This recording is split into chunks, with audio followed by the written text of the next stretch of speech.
Yes, guys, what's happening? And welcome back to the channel. And for the final time this season, welcome to the match reaction and player ratings. And whilst we couldn't quite live up to the drama at the Etihad Stadium, there was a last-minute Ross Barkley winner at Stamford Bridge on his 100th and most likely final appearance for the club, cancelling out Dan Gosling's 88th minute equaliser. Kai Havertz had opened the scoring on what was a lovely sunny afternoon at Stamford Bridge, but very much an end-of-season / pre-season feel around the game. Quite an emotional afternoon. A lot of players making their last appearances for the club. The last time we're going to see a lot of these guys in a Chelsea shirt. So it's quite sad to see, really. And delightful, which we'll get into it later, Ben Chilwell as well, making his return to the pitch. Final couple of minutes he got, which is lovely to see. I mean, it's been a long road to recovery for him, so that's a big boost to kind of end the season with. But George, I mean, obviously very much a pre-season feel about the place. Got the job done 2-1 in the end, but I guess, I know there was nothing on the game, but very much similar to the pattern that a lot of home games have followed this season. Take the lead, don't ram the advantage home, and no intensity in the game, and then letting an equaliser with a couple minutes to go. Obviously, we got the win this time, but a familiar pattern that's got to change for next season for sure. Yeah, well, nice to see Charlie. Last hurrah, the last dance for us. So it's good to be on for the final time. Yeah, it was a fitting game, wasn't it, to capitulate our season in a snapshot for those who were watching. I have to admit, it wasn't my front focus this game. I had the big screen blasting out with obviously what was happening at the top of the table. But yeah, I mean, similar circumstances, wasn't it? Dominating the play, possession-wise, took the lead.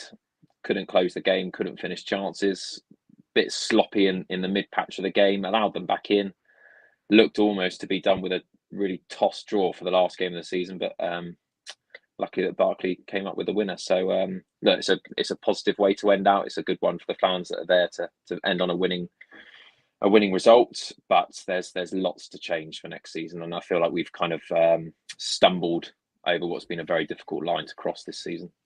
Yeah, it's been a long season. That was our 63rd game of the season out of a possible 66. Everyone looks tired, needs a rest, needs to put the feet up, regroup, and go again. Next season's going to be a big summer off the pitch. I mean, George, in terms of on the pitch, how are you feeling? It's very much the end of an era. Really, the last game of Roman's Chelsea, essentially. Like the Todd Boehly takeover, whilst not officially gone through just yet, should be confirmed middle of next week. Everything should be signed off. Very much a changing of the guard at Chelsea as well, with Antonio Rudiger last game, Christensen last game as well. Likely to not see Kepa again. We may well not see Marcus Alonso or Azpilicueta again either. I mean, quite emotional scenes, really. I mean, how do you feel about all those players moving on? And obviously not all of them is a disaster, but for the likes of Rudiger and potentially Azpilicueta as well, not seeing them in a Chelsea shirt again. I mean, it's a bit emotional, really, isn't it? It's a sort of an end of an era, as I said. Yeah, because I have to be honest, I've grown a great attachment to Chelsea this season, you know, by actually going to a lot of the games that I've missed after the last couple of years. I know coronavirus has struck us all, but I really lost that attachment with Chelsea and some of those players because, you know, after losing JT and Didier and all that and that era, I felt a bit of, you know, lost connection with the club. But then, you know, all these legends come through and we win the biggest trophies again together, you know, the likes of Azpi, Alonso, those types of players.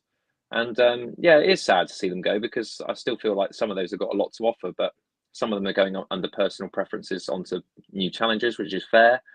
I think Chelsea are probably at the end of a cycle that needs to be changed. Obviously, you touched on there the ownership as well. So on the same hand, I'm nervous, mate. I'm nervous. I mean, Roman Abramovich was such an assured owner, just kept in the dark, gave us the money, wanted success on the pitch, had our best interests at heart, and obviously the future's uncertain. We really still don't know how Chelsea are going to approach the transfer market. We don't know, you know, how we're going to rebuild this squad. I'm concerned, but we have to move on. I mean, it's been forced out of our hands, and let's firstly just get Chelsea going again in terms of being able to do things like get the fans in, get rid of these ridiculous sanctions, and hopefully then just push on.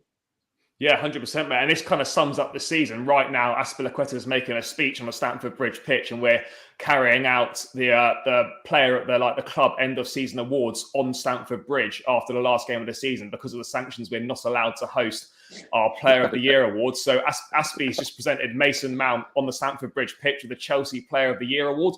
George, well deserved in your eyes. Mason Mount Player of the Year for you. I feel Kovacic and Thiago Silva could have been in with a close shout, but I guess with 29 goal and assists combined this season, Mount probably just edges it. The standout in a poor attack, really, the consistent shining light at that top end of the pitch. Would it have been your pick for Chelsea Player of the Season? I think so. I think there's been players like, as you mentioned, Silva and maybe even Rudiger at times. But if you're looking at consistency over the course of a whole season, you'd have to give it to Mason Mount. I mean, the figures don't lie, and a deserving winner. And obviously, we're pleased to have him as the Player of the Season because he's a homegrown boy as well. So great news for us.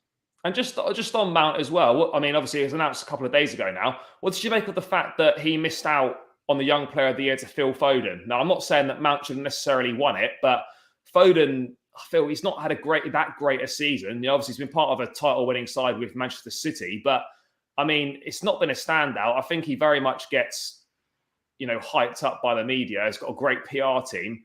And I think Mount may have well missed out because he was playing in a Chelsea shirt this season. But I think he can feel a little bit hard done by there. But in terms of the rules for the young player, just briefly, mate, for me, I cannot understand how you qualify for a Young Player of the Year being 23 years of age. This applies for Mount, it applies for Foden. Young Player of the Year should be under 21. I mean, do you think the criteria needs changing for that? Because 23 is not really a young player. You shouldn't be Young Player of the Year category, 23 years of age. Should that be looked at, in your opinion? Yeah, totally agree, mate. I think I was just about to say 21 and under. That's a young player for me. I mean, if you think about even players from decades ago, Rooney coming onto to the scene at 16. I mean, that's a young player. Players are breaking through and playing first level football at 18, really, in the Premier League these days. So to be 23 and still considered in that shortlist and that bracket is it needs to be looked at, mate. It's ridiculous. But on your subject of Mason Mount over Foden, it's favouritism, isn't it? I'm sorry, but it's like the manager of the season usually always goes to the Premier League winner, but you could argue I don't know, Eddie Howe could have got the manager of the season, for example, to do the remarkable thing he did at Newcastle, but it's never looked at, is it? No, it's never looked at at all. But it's just the way it goes, unfortunately. But yeah, Mason Mount fully deserving. I mean, Thiago Silva, as I said, could have been close to getting it. He's had an outstanding season as well. But George, we saw Antonio Rudiger substituted with about 20 odd minutes to go. I was expecting a little bit more of a sort of a reception for him from the fans. I know it's not a full stadium, but I felt perhaps we could have done a little bit more, really. I mean, that send off, little round of applause to a half empty ground. It's a bit of a shame, really, isn't it? That he's not had the opportunity to really do a proper goodbye. I know he released a lovely video in the week, 10 minutes, explaining his time at Chelsea, his reasons for moving on, how much he loves the club, etc. But it's a shame that wasn't really a full stadium to see him off. Yeah, I mean, in that sense, it's a shame. But then I think there's still a sense of bitterness as to why Chelsea have allowed this to run down. And still, even though he brought out that fantastic kind of testament to Chelsea and his reasons for leaving, there's still question marks from some of the fans over why he's leaving. And, he's not going to be regarded a Chelsea legend.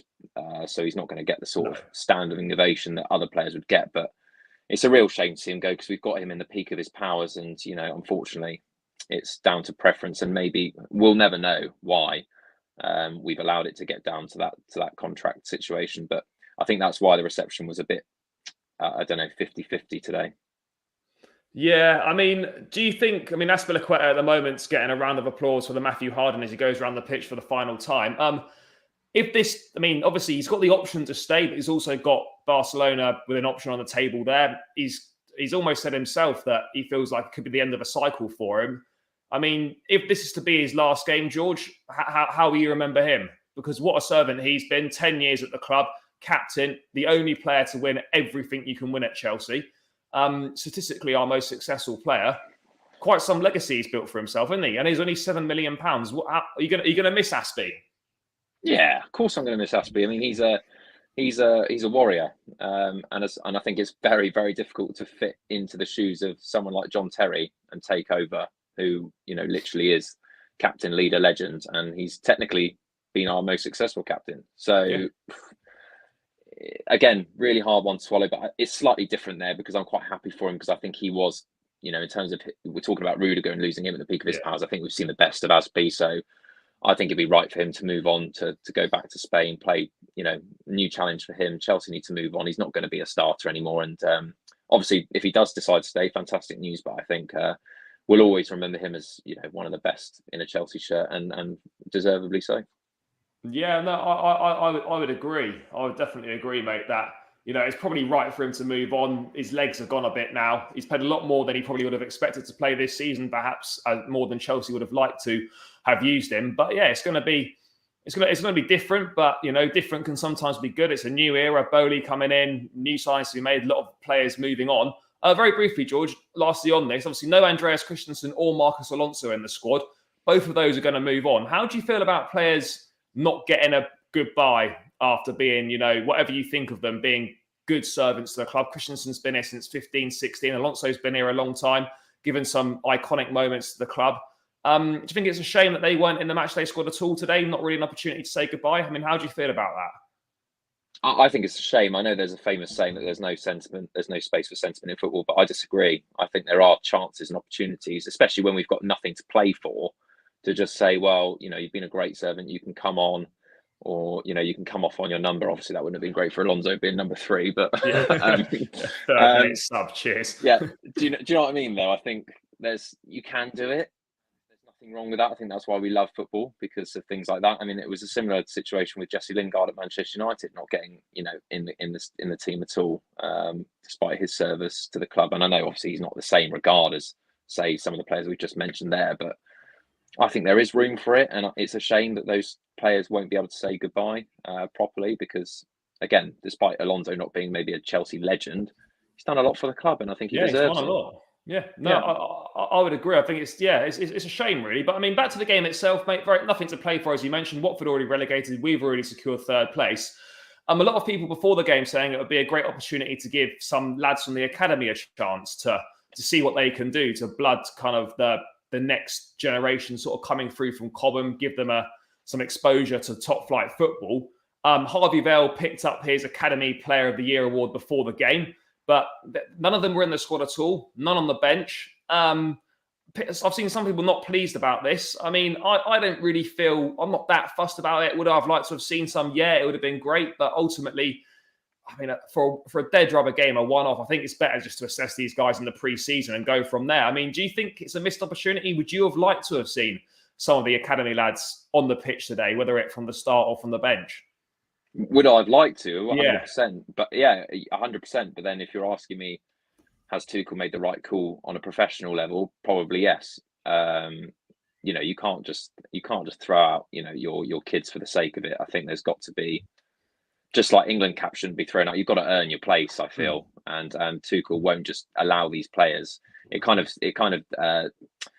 devalues the whole premise of, you know, making it as a Premier League player, not just giving your caps out, but just to actually say you've earned this position. And just because it's a dead rubber, the standard should be the same for everyone, no matter the point of the season. I think that's the point Tuchel's trying to make, and set those high standards by saying that you have to earn your position. You can't just get your cap on the last day because there's nothing to play for. But I would have liked to have seen a few more. I'm not saying, you know, kids. I'm saying, you know, maybe Ross Barkley could have started. Players that haven't played a lot of football but are still quality players in the squad, I would have said yes. Yeah, no, yeah, for sure. I think, to be honest, though, with the likes of Harvey Vale and stuff, we should see plenty of them next season. It's very much, it's not a case of, oh, they didn't play, we're not going to see them play for the first team. I think there's very much opportunities ahead for them. But I have to say, with the lineup itself, mate, I was quite surprised at how little rotation there was. We obviously saw Sal Niguez come into the midfield alongside N'Golo Kante. We had a front three of Havertz, Mount and Ziyech. And obviously James and Kennedy came in. That was the other change. Kennedy signing off. I mean, he's been at the club for years and years, been out on loan for the longest time possible, signed off with an assist and getting injured. So, you know, it's all good. But I mean, yeah, the lineup itself was strong. I mean, I'd love to say I was surprised with how strong it was. But, you know, we do get an early goal. But, I mean, you could tell from the off, mate, it felt like a testimonial game, didn't it? Yeah, it was crazy. It was just like no atmosphere. I thought we played quite well at the start. You know, showing how poor Watford were, really enjoying the possession. Moved the ball a bit quicker, which I liked. I thought Kennedy actually played quite well in the first half. I thought he got some decent crosses in. Obviously, got his assist as well. But It was hard to watch, mate. I've got to be honest. I had it on my phone while I had Yeah. the City match on the big screen, then turned over to Liverpool, and I was just keeping half an eye on Chelsea. And I'll just be honest to whoever's watching now that it wasn't in the forefront of my mind. Yeah, no, mate. I don't think anyone's going to have been like avidly tuning in for Chelsea Watford with what was going on at the top of the table. But Yeah. you know, the opening goal's not bad, is it? You know, Kennedy, the forgotten man, we touched him. He gets an assist, plays it into Havertz, and it's kind of an easy finish for Havertz. Well, I guess it's from a Kai Havertz perspective, mate. It's good for him to finish the season with a goal. It's been an improved campaign, but again, the numbers still aren't quite there for Havertz in terms of the output. I mean, looking ahead to next season, George, how important is next season for Kai Havertz? He has to really kick on, doesn't he? Because if he's looking at the sort of similar numbers come the end of next season, the end of his third year, then rightly or wrongly, people start to ask questions, won't they? Huge. And I mean, he came with such a big following and a big up in Germany saying he's the next big thing. And we've seen glimpses of that for sure. I quite like Kai Havertz, I have to be honest with you. But yeah, there's only so much you can back. Sometimes the stats do matter and you do need to get those goals and assists, and we need more of them. And I think Tuchel's got a serious dilemma. Firstly, he needs to sort out what's happening with Lukaku, and then that will probably determine A, where Havertz plays next season, and B, whether Havertz is going to play a number 9 or he's going to be shipped on. I really don't know, but it's a huge season for him next season. Huge. I mean, to be fair, mate, I wouldn't be totally against going into next season with Lukaku and Havertz as our 2 number 9 options. I mean, is that a complete disaster if another centre forward doesn't come in? I mean, if one's going to come in, one has to leave, basically. So Havertz is not going to be sold. So it would be Lukaku leaving and someone else would come in. Who that someone else would be, I don't know. I don't think it would be a total disaster to still have Lukaku and Havertz as, say, the 2 number 9 options next season. We're going to play a lot of games. There's going to be injuries. But yeah, next year is a big game for Kai Havertz. It really is, but a big year, sorry. But yeah, he gets his goal. It's well taken. He can't really miss, but we've said that before with Chelsea forwards, and they do still somehow conspire to miss easy opportunities. So it's great for Havertz to put the ball in the back of the net. But George, the rest of that first half, not a great deal going on, was there? Not an awful lot of opportunities. Mendy making a save to deny, I can't remember his name, one of the Watford players at the near post. But other than that, it was very much, mate, the intensity was so slow. Honestly, mate, I reckon there was more intensity in my 6-a-side that I play on a Wednesday night. It was pedestrian at times, wasn't it? It means you getting sort of a bit of a feeling that, we're just here because we have to play this game, not because they want to go out there and do the business, really. Yeah, as much as they're professionals, let's be fair, they've got half an hour on whatever holiday they've got booked coming up. They're probably all jetting off tomorrow. Nice day out in the sun. I wonder if any of them will be holidaying on Roman's yacht. Yeah. Mate, he normally lends it out to the players like for holidays. I wonder if that's allowed now, if it's been seized because of sanctions. Yeah, I very much doubt they'll be on Roman's yacht this year. Well, you never know, mate.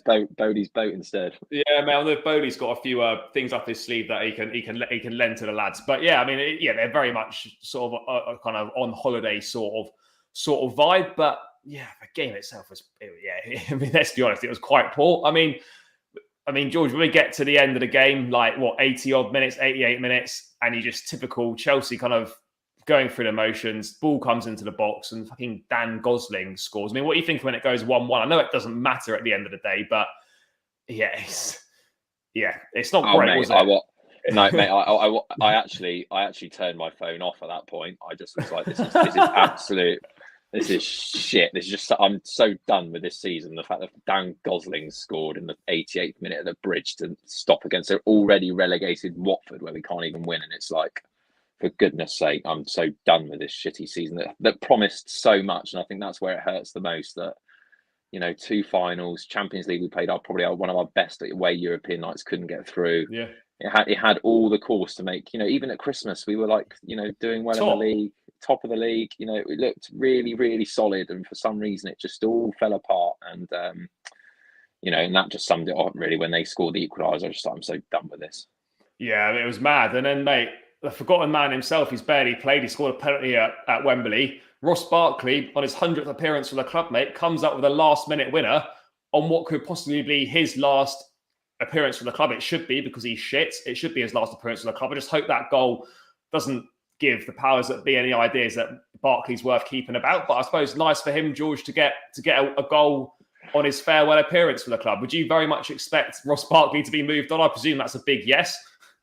Yeah, I mean, there's not a humble pie big enough that I can eat to say when I said that I actually like Barkley, but I'll have to say that yeah, he's seriously, well, we nickname him Toss Barkley, don't we? And he's got to go, I think. Mate, yeah, he not nice for him to get a goal, but he has got to go. But we end the season with a 2-1 win at Stamford Bridge. Obviously, nice to round out with a win. Of course, home form has not been good this season. It's something that has definitely got to improve going into next season. But regardless of the opposition, regardless of whether it's the last day of the season or there's anything to play for, you always want to win every game you play.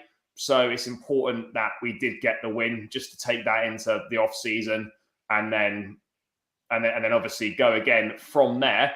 Let me have a quick look here. We did touch on this briefly, but I'll bring it up again. Lads, thought on Mount winning player of the season. I personally think that not enough people respect Silva. No, Silva, full respect to him, but I think it's always hard with these awards, like whatever it is, whether it's Ballon d'Or, whether it's Player of the Year in the Premier League, Young Player of the Year, whatever.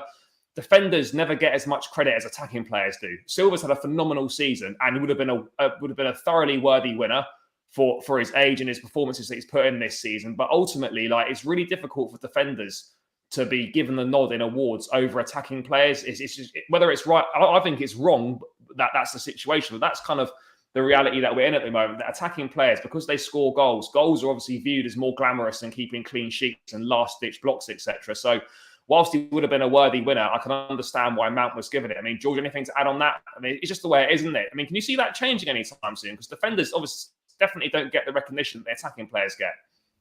No, but it's exactly as you said. You summed it up perfectly. Just it's for the neutrals, or just for these types of people who give out the awards, it's all about the glamour at the top end of the pitch, the goals, the last minute winners, and how many times have Liverpool given it to Mo Salah or someone like that over Virgil van Dijk? Same thing. You could argue that he's just as important as Silva is for us. Probably wasn't in contention after we started to leak a lot of goals and poor results as well. I know he had a fantastic season still, but it was showered with a lot of poor results, and as a defensive unit, you can't really allow that. But yeah, I agree, mate. I think the premise should change, but it's never going to change. Let's be honest. No, it definitely isn't. I mean, mate, obviously the season's rounded out now. How would you assess this season? I mean, we don't have to go into a lot of detail, but I mean, there's a lot of promise in the summer heading into pre-season. We're excited about the squad. We've added Lukaku for £100 million, the missing piece of the jigsaw. We felt like a title challenge was definitely a strong possibility, whilst adding one or two trophies. Obviously, the minimum expectation was to win the Super Cup and to win the Club World Cup. We did do that.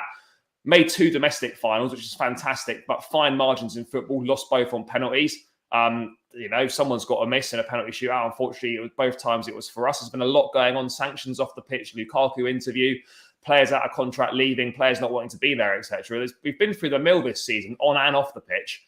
I mean, now that it's done, how would you assess it? I mean, I'm glad that we won those 2 trophies because we haven't won them before in the Club World Cup, so it was important to get that one over the line. But, I mean, I think it's been a good season, but I'm left with a slight sense of disappointment, not because it could have been so much more and perhaps should have been. Like, we would be having a different conversation if we'd won one of those penalty shootouts. I mean, do you view it as a positive season? I think on the whole, whilst there's been big disappointments within the season, I do feel it's been largely positive, but the facts remain. Lost another 2 Wembley finals, and we're still 19 points off the top 2 in the race for the titles. I mean, look at it like that, it's not as good, but I suppose in the big picture, I think it's been a largely positive season for me.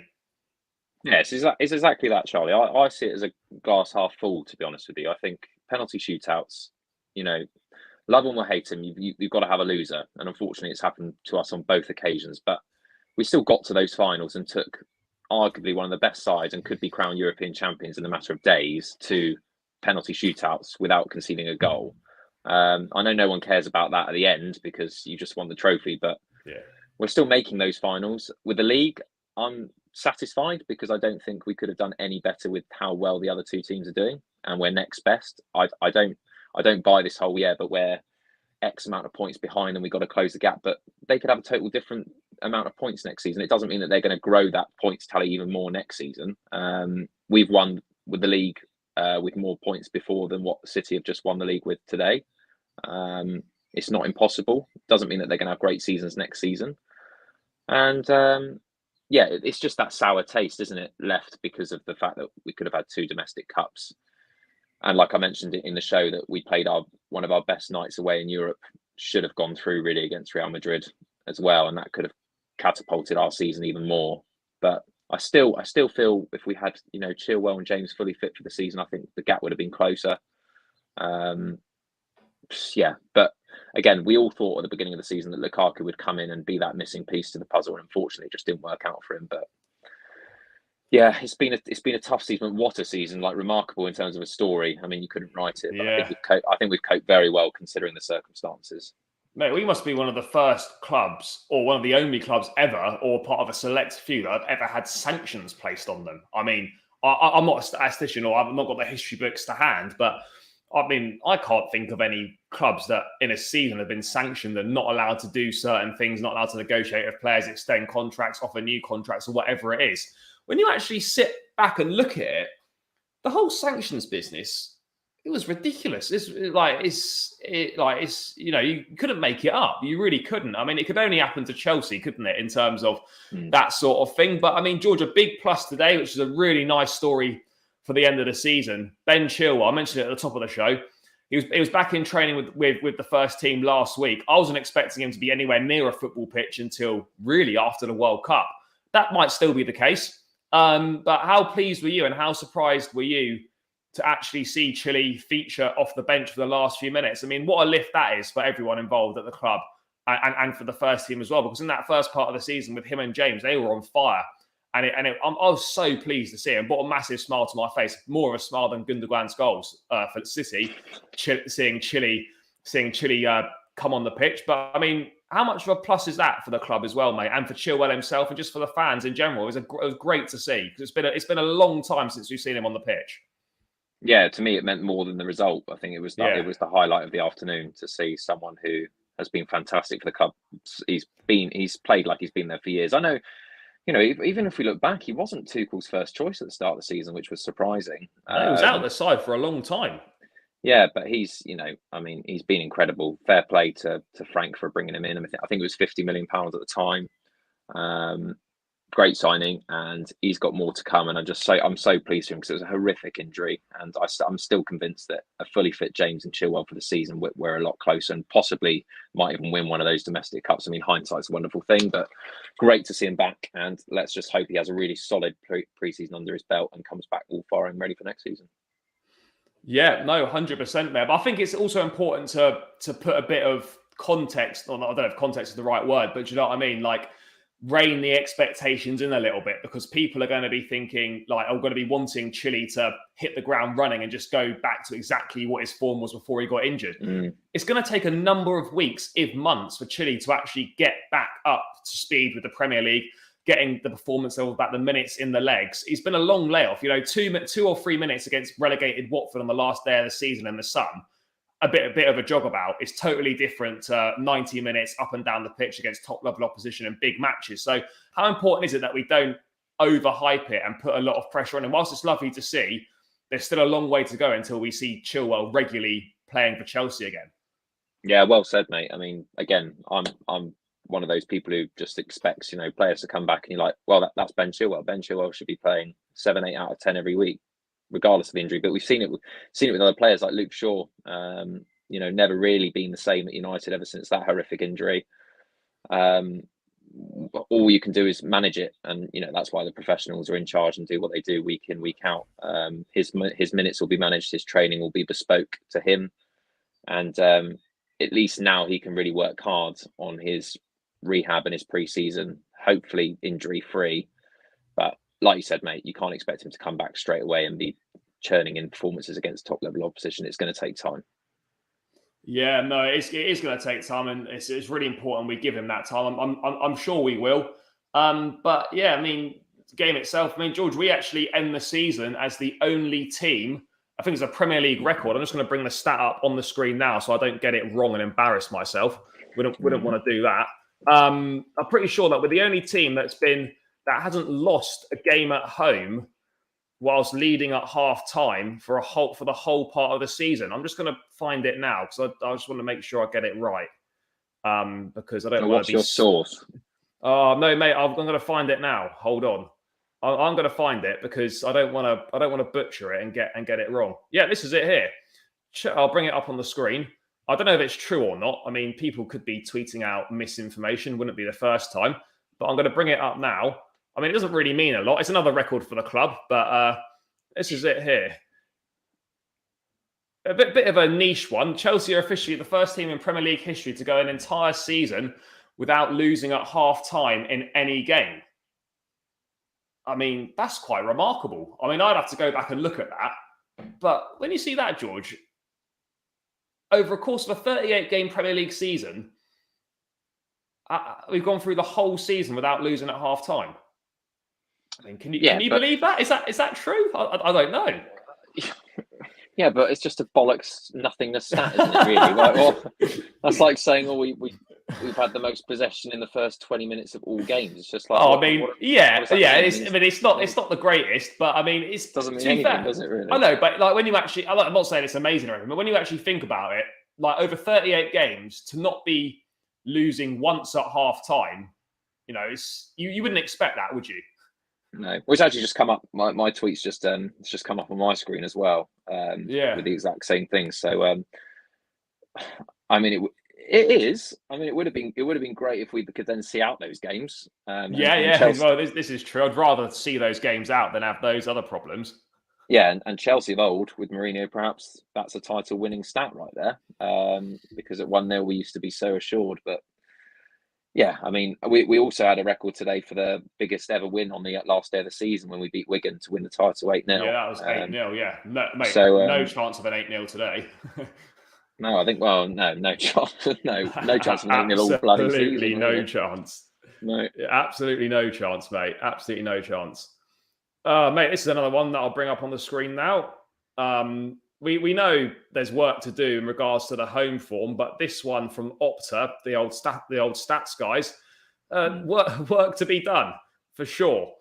Chelsea finishes this season with 9 home wins in the Premier League, same as they did last season. Their lowest win rate at home since 2015-16 when they won just 5, toothless. George, you get 19 home games per season. For the last 2 seasons to have won less than half of our home games. How bad is that? And how important is it we address that? I mean, what can we do to address that? Because when you see it in the cold light of day like that we've won less than half our league games at home for the last 2 seasons, that's a big problem.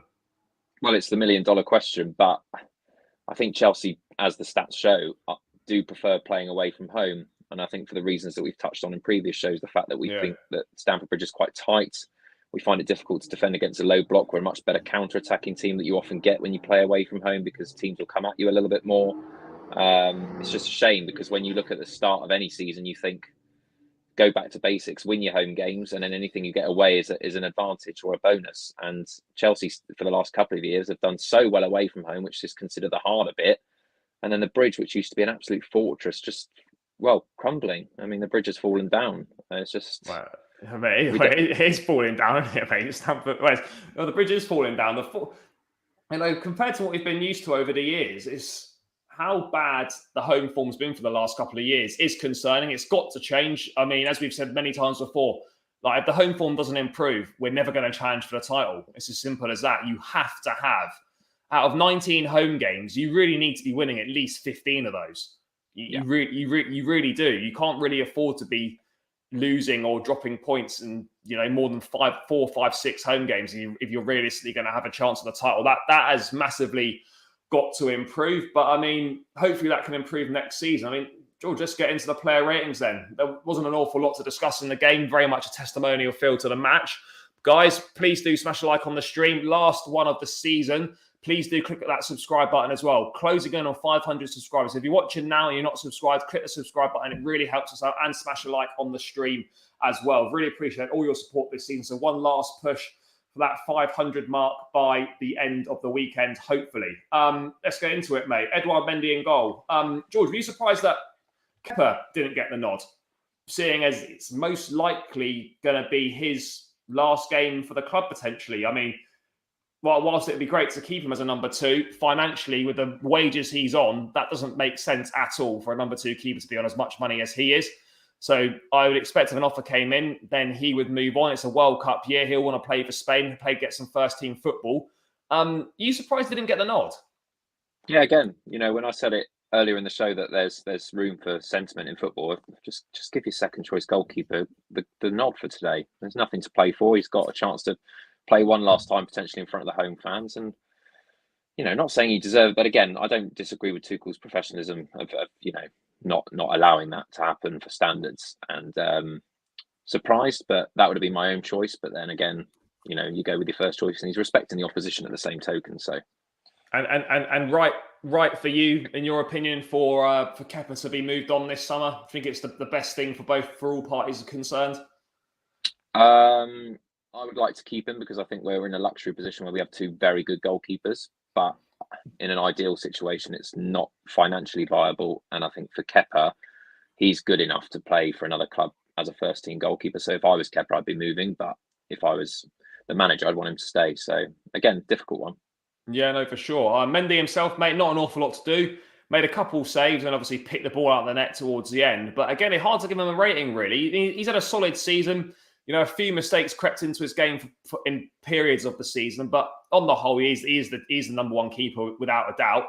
How do you assess his day today? I mean, made some decent saves. Couldn't really do a lot about the goal. I'm probably looking at maybe a 6 or something for him. What would you make of it?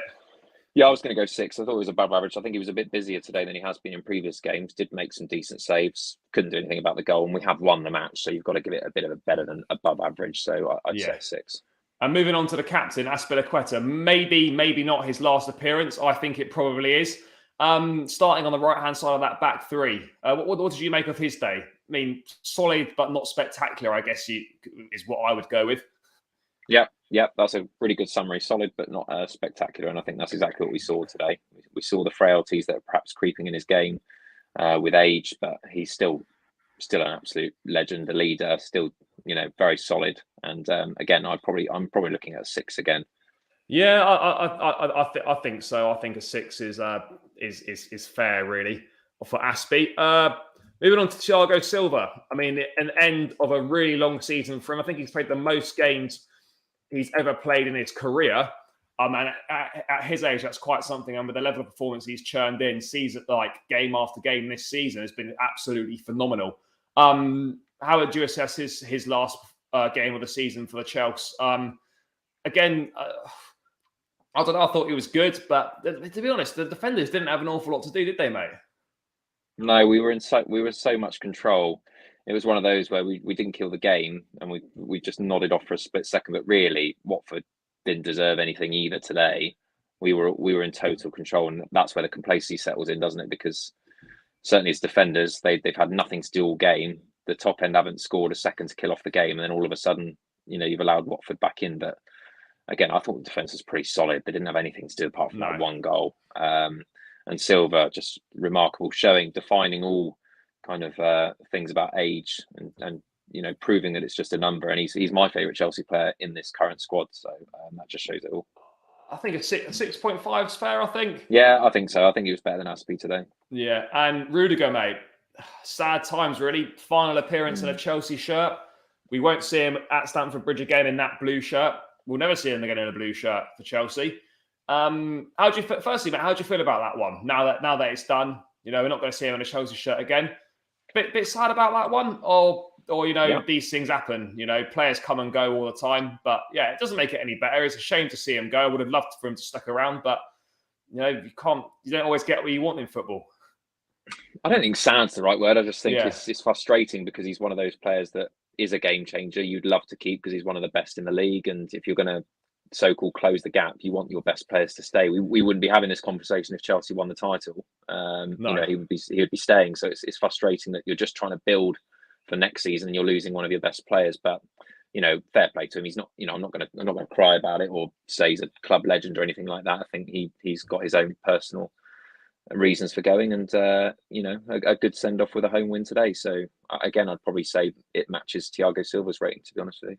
Yeah, I would agree on that, mate. Go with the 6.5 for Rudiger. I think for me, the most annoying thing about his whole departure is the fact that he's a 60-70 million pound centre half, and we're not getting a penny for him.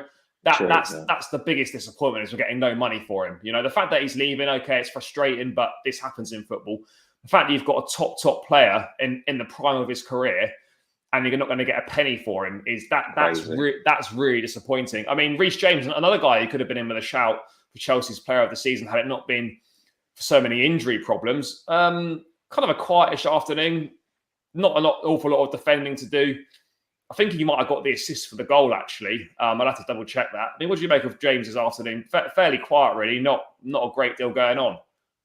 No, I mean, I don't know how to comment on the game itself. Didn't really do anything that we've been used to what James does, apart from, again, I'll have to check back with you as well. I'm not sure. I think he did get the assist, but I'm not. Yeah, I'm pretty sure he did. I think he did get the assist, but I can't be certain. I think, again, most of these ratings are going to be for the attacking players, and they're going to be fairly similar. I think a 6.5 is fair for Reece James, but I mean, George, again, next season it's going to be so important that a big determining factor in how successful we're going to be is how fit we can keep Reece James, isn't it? How important, again, is it that we manage him properly, he gets the rest that he needs over the summer, and then come back, because he's had too many injury problems this season, hasn't he? Yeah, and because we're look at Silva, we're overloading these players because we haven't got the sufficient replacement. So that area of the pitch is going to be interesting to see what develops in terms of whether Aspie leaves or not. That'll determine whether we have to go for another right back, and then who that right back's going to be. Whether they can be competitive enough, but accept that James is going to be number one, always difficult to fill. But yeah, we have to manage it because James, especially in that system, James and Chilwell are so important, as we well know. So that's going to be a really interesting one as the season comes to a close and the transfer market opens.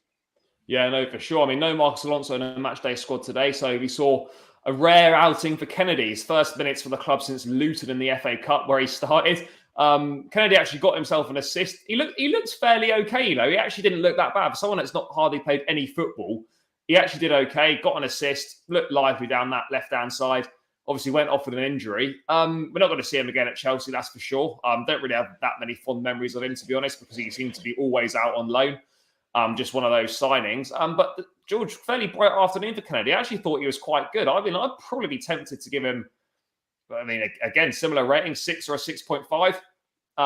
What did you make of him? Nice assist, but yeah, I guess just a bit of sentiment there for Kennedy, wasn't it?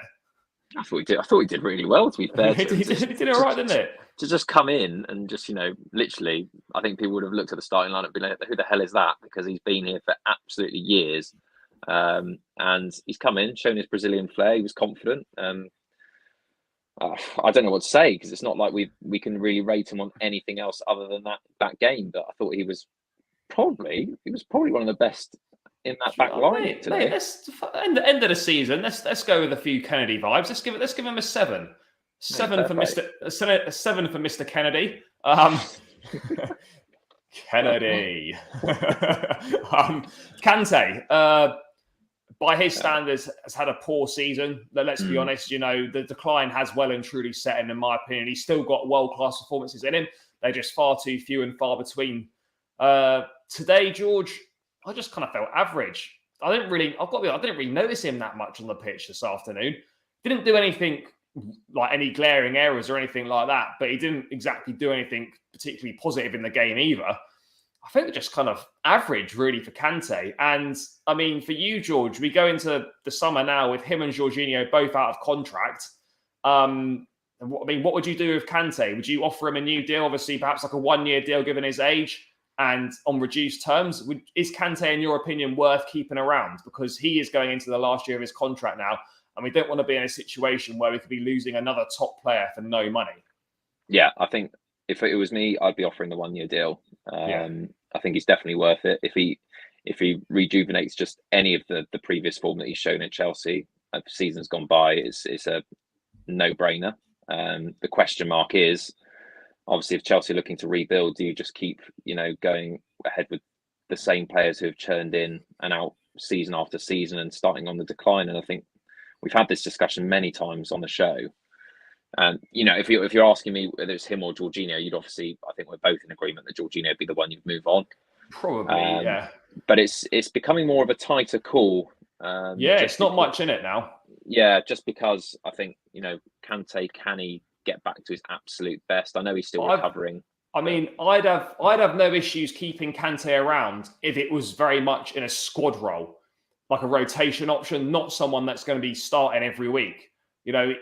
For me, he's not got the fitness anymore in him to be a regular starter. I'm more than happy for him to stick around and be a squad player and be like a rotation option. But I think the days of Kante being a key member of the team are sadly behind.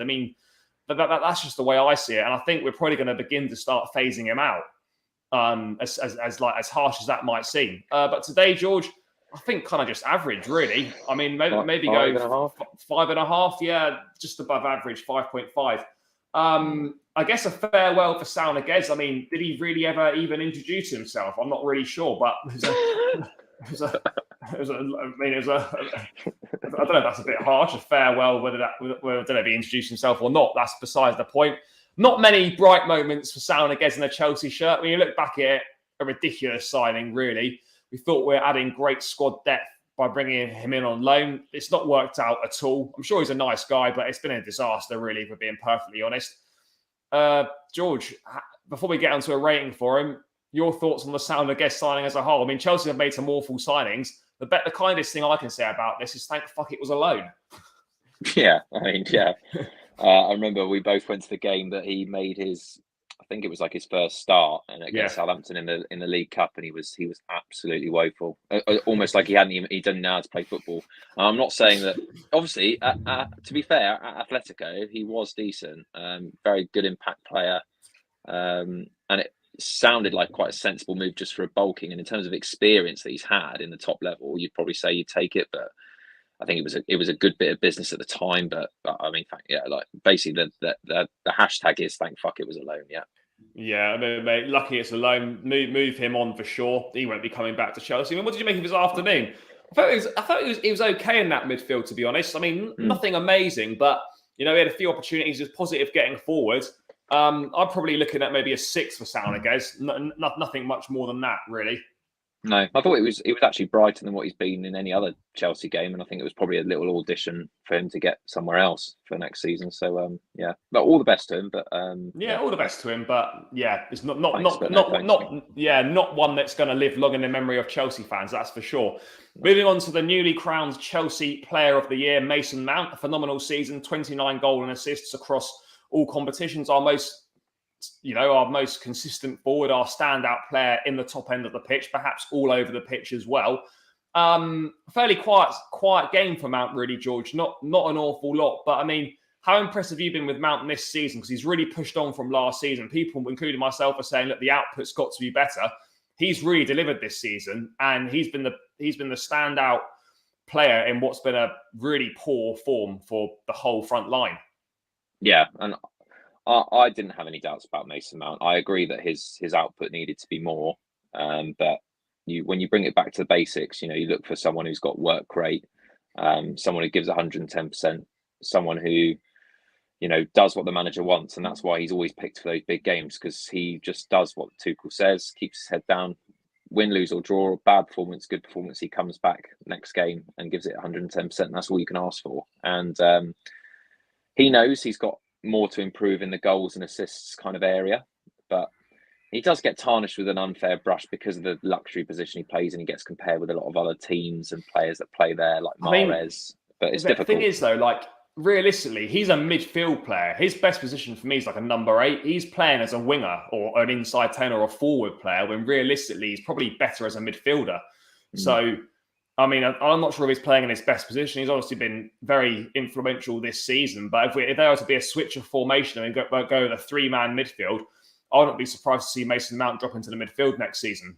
as a possibility. But in terms of today, George, fairly quiet game for Mason, wasn't it? I mean, I'm maybe looking at a 5.5 or a 6. Yeah, I was in between there, 5.5 or a 6. So whichever You one you know want to what? go for. Let's give him Do a a 6. 6. Let's Yeah. give him a 6 because he got the Chelsea Player of the Year. Let's give him that. Yeah, why not? Hakeem Ziyech. I was pleased to see him start. Mm. It's difficult, really, wasn't it? Like all the forward players, didn't really offer much at all today. I mean, I know Havertz got the goal, but other than that, he missed a few opportunities. Wasn't that great? And what do you make of Ziyech, George? And where do you stand on him? Because this summer is very much in the forward line, particularly. If new attackers are going to come in, it's going to require players to leave. So, I mean, would Hakeem Ziyech be a forward that, if an offer were to come in, you'd like to see be moved on? I think he's worth keeping around, particularly if we switch to a back four, because let's be honest, there's real talent and ability. And in terms of a technician, he's our most technically gifted forward player for sure. But where do you stand on him?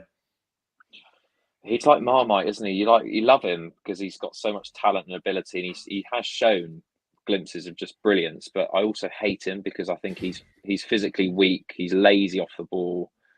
His pressing has got a bit better, but yeah, overall, it's not. Yeah, I think that the argument is, and I agree that I think he needs more time because if you're going to give the others time, he needs it as well. And I also think if we're going to get rid of him, would we get a good price? No. Can we get anyone that's better currently? Probably not. Yes, it depends. Really. Yeah, there are better players than Ziyech, but could Chelsea attract someone possibly you'd be asking to again fork out another 60-70 million pounds on a gamble? Well, this is true. And I think he's worth keeping for another year, but again, like Havertz, is a massive year for him. I mean, George, in terms of those forward players, if you were going to get rid of if one was to leave, we're looking at. I mean, to be honest, I think Timo Werner could well have played his last game for the club. In that front line, George, surely he's the one. Well, I think, in my opinion, he's definitely the one that's most likely to be sold. I mean, what do you think? Depends how you're asking me. If you're asking me for my personal opinion, I would. I just mean from a club perspective. Yeah, he's got to be on the chopping block first, hasn't he? Really? Yeah. Because he's had more time and he's been worse. I mean, let's face it, he's had more game time than any of the so-called potential ones. Way more game time. Yeah. Pretty much played every game under Frank. And I mean, he's played a lot. He has played a lot of football. He hasn't even got. I think he's got either 9 or 10 Premier League goals across 2 seasons. You got defenders with better numbers than that.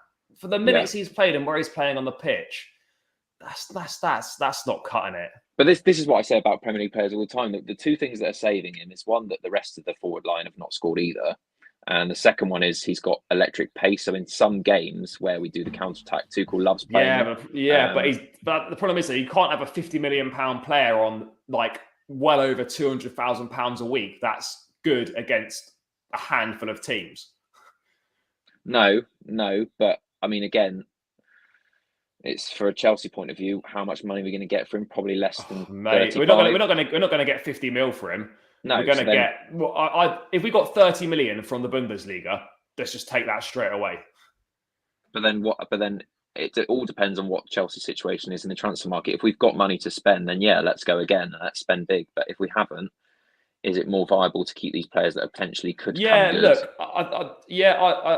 my only issue is like for Chelsea and a club that has demanded instant success and wants to close the gap. For me, we can't have the core makeup of the attacking forwards players that might be good in 2 or 3 seasons.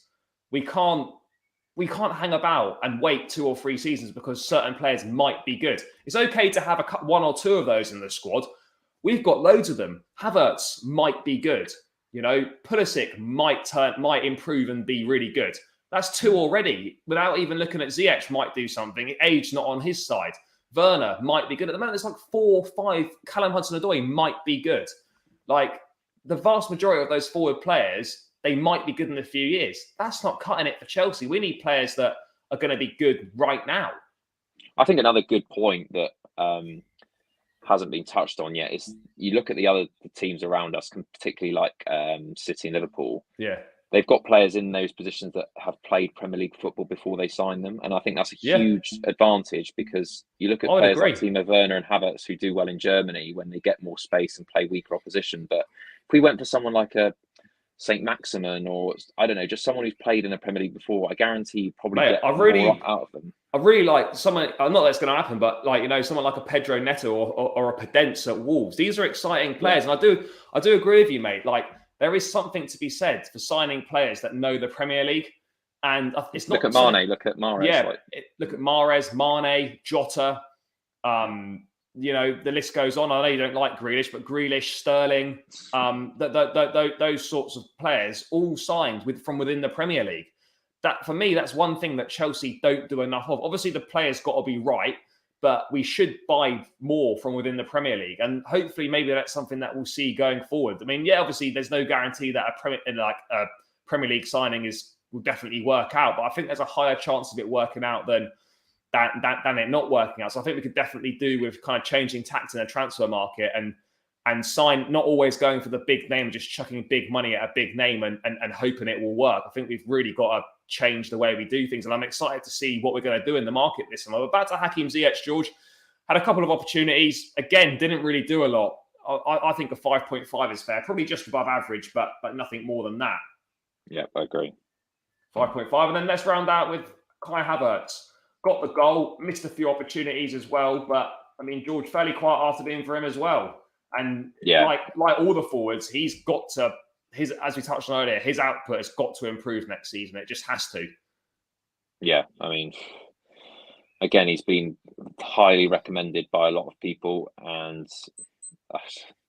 he's got to get more goals. But it is difficult because Tuchel keeps tweaking with the, do we play Lukaku? Do we play Havertz? Havertz has had a lot of game time this season. Yeah, he's had a lot. He did have a little bit of a purple patch where he was scoring quite a few goals. Yeah. And then it tailed off after that League Cup final where he just couldn't find his feet again. But again, he's a bit frail, doesn't like the low block. I don't know. It's a big one, but he's still so young, mate. And he did get his goal today. I'd probably give him a 6.5 just for the goal itself, I think. Yeah. He did do what he was required to do today, which is score. That's I guess that's a bare minimum, isn't it? He put the ball in the net. I mean, this is kind of where we're at the moment. We're delighted that a forward player puts the ball in the fucking goal for us at the moment. That's how dire the standards have got. Yeah. But I mean, final player ratings of the season there is done. I mean, no one really having a particularly poor game, but no one really tearing up any trees either, other than perhaps Kennedy on his farewell. And shout out to Ross Barkley for his last-minute winner and farewell appearance there as well. George, it's been a long, arduous campaign. We're heading into the off-season. Obviously, there'll be plenty more content on the channel throughout the off-season. I mean, I don't know if off-season is an American phrase, the closed season, whatever you want to call it. I guess, overall, George, how are you feeling about next season? I know it's a long way, it's a bit of a way off still, but are you feeling optimistic going into next season? With Thomas Tuchel in charge, we're making cup finals regularly. We're close to winning trophies. Another 2 trophies in the bag this season with the Club World Cup and the Super Cup. Do you think there's reason to be optimistic around the club? We've got Todd Bowley coming in, new owner, new direction, a raft of players moving on. It very much is a new era at Chelsea. I mean, how are you feeling heading into the close season and as we gear up towards the start of next season? Are you cautiously optimistic or are you a little bit worried? I hate to end the season on a sour note, but I'm not optimistic. I'm concerned, but I'm being a bit negative. I just think, oh God, with the whole situation going on with the ownership, I think that needs to be resolved. We're so far behind, like you said, Liverpool, Manchester City, even City just bringing in Erling Haaland just says it all. I mean, they're just going streaks ahead. I forgot what I was going to say, to be honest, about this. I think, Chelsea, it's a difficult one because we've got a lot of players coming to the end of their cycle. It depends how much. It depends on so many factors. And we're coming to that point of the season where Tuchel, again, 2 years in charge, where we've got that 3rd season drought where is there going to be another sack if we don't start the season well? Well, it's true, mate. I mean, what? Yeah, but I think, if Roman was still in charge and we started next season badly, I would totally agree that Tuchel could be in trouble. But I think with Bowley, I hope we're moving away from this hiring and firing policy, because it's just not sustainable. And you're certainly, if we start poorly next season, I wouldn't be shocked at all. I wouldn't. I'd be very disappointed in the club if they were to do that. But because it's Chelsea, I certainly wouldn't be shocked either. But I think Tuchel's the right man to take us forward, and we have to accept, George, that next season, whether we like it or not, I know we're not even there yet, it's very much going to be a transitional season, isn't it? I think we're going to have to endure a bit more pain before we push on again. I mean, do you think that's fair? I know this is sounding quite negative heading into next season. I haven't even got there. I haven't even seen who we signed. But I think it's important to curb expectations a little bit. Yeah, it's the classic saying, 1 step forward, 2 steps back. We won the Champions League. That was our big step forward. And then 2 steps back. I feel like we're going to have to bite the bullet a little bit next season and just accept that expectation on Chelsea has changed. It's a new era, as you said, and we don't know what to expect. I mean, we could blow all the opposition away, come up with a whole new game plan that throws teams off, and who knows. But there's always reason for optimism because there's change, and we've got to embrace it. But at the same time, I think there's a lot of things that need to be done quickly and in a short period of time. In terms of time as an element, we've got essentially a couple of months to get everything sorted, and we've got a seriously long summer ahead. But I don't know. I don't want to end on a sour note, so I'm going to say that we go again. You're going to say that we're going to win the league next season, and Werner's going to get the golden boot? No. But he might get the golden boot in the under-16s. Yeah, he might do. What I would say is, if Lukaku can become the player that we know he can be, then we could be speaking about Chelsea as perhaps title challenging next season. But I honestly don't see it, mate. I'm sorry. I think I totally agree. I mean, I think it's important. There's going to be some growing pains. We have to accept now that we're going to take things slowly. We're going to be more methodical, more data driven, actually giving more thought into our signings, what we're going to do, what we want as a club. So yeah, I'm excited. This is just made me laugh. Golden boot out the door. Yeah, Birmingham have a golden boot out the door. That's a lush one. Yeah, but I've got no issues with that. But yeah, no, as you say, George, change is exciting, but it's also worrying, because you are very much going into the unknown. A lot of Chelsea fans have ever known. We've had a little bit of experience of stuff before Roman, not a lot. Roman's all we've ever known. And, for the last 20 years, it's a big change. It's a big upheaval. It's not going to be a solo anymore. It's a consortium.